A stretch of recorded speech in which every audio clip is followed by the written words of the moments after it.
नमस्कार दोस्तों, स्वागत है आपका हमारे इस बोर्ड टॉपर की कॉपी की श्रृंखला में। तो आज हम लेकर आए हैं कक्षा 12 इंग्लिश कंपलसरी के टॉपर की कॉपी। तो देख सकते हैं आप कि किस प्रकार बच्चे ने कितने अंक प्राप्त किए हैं। यानी इसने 80 में से 80 अंक प्राप्त करने वाले बच्चे की कॉपी आज आपके सामने लेकर आए हैं।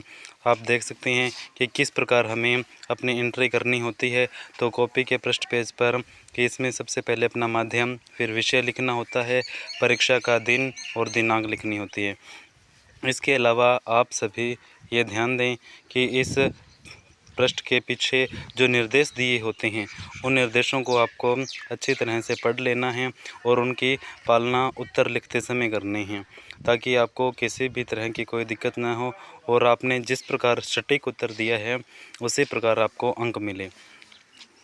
आप देख सकते हैं कि इसमें निर्देशों में लिखा होता है कि जिन भी प्रश्नों में आंतरिक विकल्प होते हैं उन सभी के उत्तर एक साथ देने हैं। तो ये देखो, इसमें पहले प्रश्न के अंदर जितने भी 10 या 11 12 प्रश्न जो दिए हैं उन सभी के उत्तर हमें एक साथ लिखने होते हैं। तो ये गलती हमें नहीं करनी है, हमें भी एक साथ ही इन प्रश्नों के उत्तर देने हैं। देखो, जैसे दूसरे के अंदर मानो 4 प्रश्न या 2 प्रश्न दिए हैं तो दोनों के उत्तर एक साथ लिखा जाए, है ना, ताकि इससे क्या होता है कि जो भी शिक्षक आपकी कॉपी चेक कर रही हैं उनको कॉपी चेक करने में आसानी होती है। देखो, बच्चे ने जो एग्ज़ामिनर है उसकी कितनी मदद की है, अपने हिसाब से देखें तो इसमें लिखा है देखो कि पैसेज के आंसर।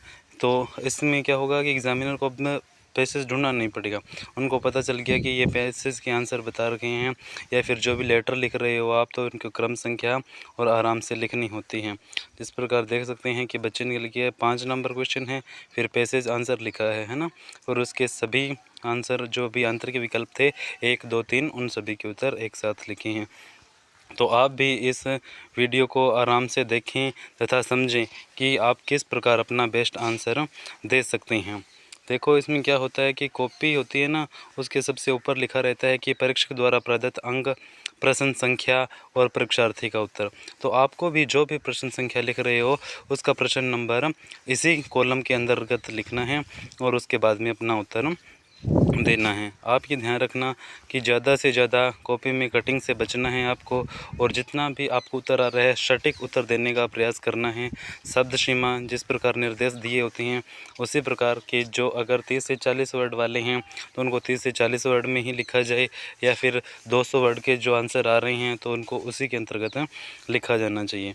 आप भी इसी प्रकार अपनी कॉपी में अच्छा श्रेष्ठ उत्तर लिख कर आवें और मेधावी छात्रों की सूची में अपना नाम दर्ज करावें। मेरी यही आशा है कि आप अच्छे से लिखें और अपने बढ़िया उत्तर लिखें, ताकि आपका नाम हो, आपके माता पिता का नाम हो, गुरुजनों का नाम हो, और साथ में आप ये भी बोलें कि ये जो भैया थे यूट्यूब पर वीडियो बनाया उन्होंने, उसी की सहायता से हमारे इतने अच्छे नंबर आए हैं। अब देख सकते हैं 3 नंबर आंसर दिए है नोटिस का।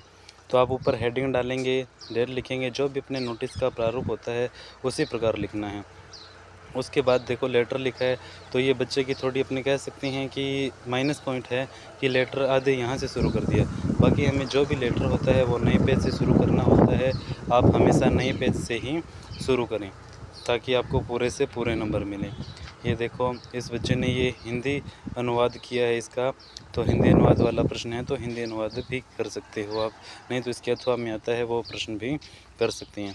इसके बाद क्या होता है कि बोर्ड परीक्षा में आपको क्या होता है, जितने भी आपने आंसर कर लिया पूरा, उसके बाद आपको समाप्त लिख कर अंत में और जो भी रिक्त पृष्ठ बचते हैं उन सभी को तिरछी लाइन से काटना होता है।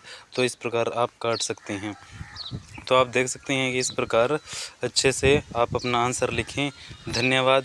आज के लिए इतना ही। आगे देखते हैं, दूसरी क्लास में मिलेंगे नई कॉपी के साथ और नए टॉपर बच्चे के साथ। Thank you.